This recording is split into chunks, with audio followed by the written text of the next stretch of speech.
পর্ণার photoshoot আটকানোর জন্য সৃজন জোলাপ মিশানো জল খেয়ে ফেলে। হ্যাঁ বন্ধুরা, নিমফুলের মধু সিরিয়ালে আজকের পর্বে এরকমটাই দেখতে পাবে। পুরো গল্পটা জানতে হলে প্লিজ লাইক দিয়ে সঙ্গে থেকো। সৃজন সারাদিন ভাবতে থাকে যে পর্ণার ফটোশ্যুট কিভাবে আটকাবে।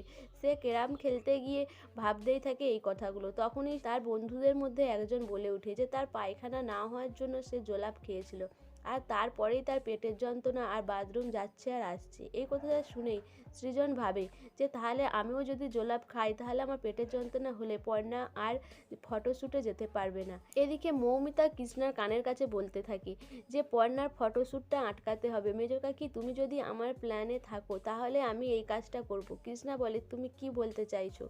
মৌমিতা বলে যে তুমি যদি পাল্টি না খাও আর আমার প্ল্যানে যদি থাকো তাহলে পর্ণার এই ফটোশ্যুট আটকানোর আমরা ব্যবস্থা করতে পারবো। কৃষ্ণা বলে, ঠিক আছে, তুমি যা করার করো।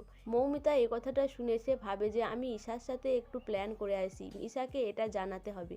এরপর মৌমিতা ঈশার কাছে যায়, ঈশাকে গিয়ে বলে যে পর্ণার ফটোশ্যুট আটকানোর কথা, কিন্তু ঈশা বলে যে না, পর্ণার এই ফটোশ্যুট আটকানো যাবে না, পর্ণাকে এই ফটোশ্যুটটা করতে দাও, তারপরেই দেখাবো মজা। মৌমিতা বলে, কি বলছো? ফটোশ্যুট করলে পর্ণা তো সেলিব্রিটি হয়ে যাবে। ঈশা বলে, হতে দাও, আমি এমন একটা প্ল্যান করেছি যে পর্ণার যোগু দাদা এসেও পর্ণাকে বাঁচাতে পারবে না।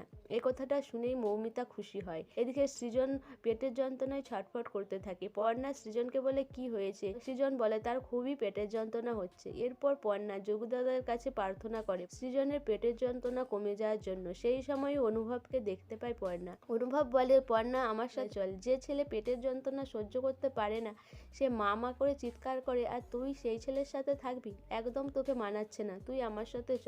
এদিকে সৃজন পর্ণাকে বলে যে না পর্ণা, তুমি যেও না, ওই ছেলে ভালো নয়, আর আমি তোমাকে ছেড়ে থাকতে পারবো না। কিন্তু পর্ণা সৃজনকে উপেক্ষা করে সেই অনুভবের দিকে এগিয়ে যায়। তখনই সৃজন পর্ণা বলে চিৎকার করে। পর্ণা কোপারটা দিয়ে চলে আসে। সৃজন বলে, পর্ণা তুমি গেলে না?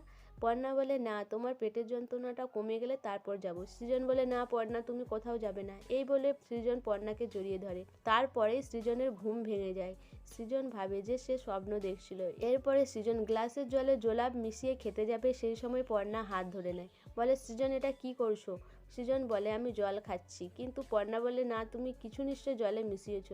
পর্ণার কথার কাছে চাপে পড়ে সৃজন সত্যিটা জানিয়ে দেয় যে সে পর্ণার ফটোশ্যুট আটকানোর জন্য জলে জোলাপ মিশিয়ে খাচ্ছে। এটা শুনে পর্ণা বলে যে সৃজন এসব কি করছে? সৃজন বলে, না, তুমি যেও না ওই ফটোশ্যুটে। তখন পর্ণা ভাবে যে সৃজনের এই ছেলে মানুষের জন্য সে কি নয় কি করে বসবে। সৃজনের এই জিনিসটা প্রশ্রয় দিলে চলবে না। তখন পর্ণা বলে, ঠিক আছে, আমি ফটোশ্যুটে যাব না, আমি এই কথাটা ঠাম্মিকেও জানিয়ে আসি। তখন সৃজন বলে, না পর্ণা, তুমি ঠাম্মিকে জানিও না, আমি বলছি তুমি ফটোশ্যুটে যাবে।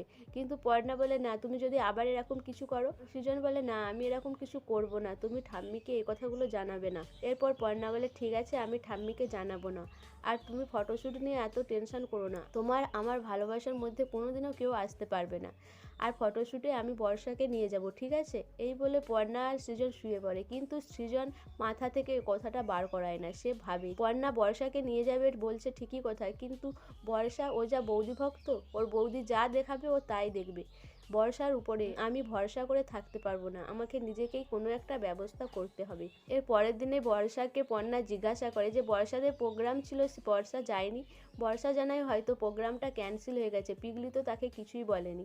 তারপরেই দেখা যায় পিগলু তার দলবল নিয়ে জিনিয়ার সাথে এসে হাজির হয়। পর্ণা জিজ্ঞাসা করে যে পিগলু কোথায় গিয়েছিল। জিনিয়া জানায় যে তারা তো তাদের প্রোগ্রাম করতে গিয়েছিল। বর্ষা কথাটা শুনেই অবাক হয়ে যায় যে বর্ষাকে বাদ দিয়েই পিগলু প্রোগ্রাম করলো। পর্ণা যখন পিগলুকে জিজ্ঞাসা করে যে বর্ষা যায়নি কেন, তখন পিগলু জানায় যে বর্ষাই তো এই প্রোগ্রাম করবে না বলেছিল।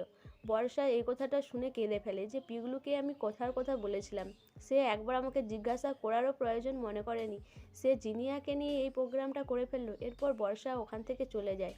পর্ণা বুঝতে পারে বর্ষার মুখ দেখে যে কিছু একটা হয়েছে, কিন্তু কি হয়েছে সেটা পর্ণা বুঝতে পারে না।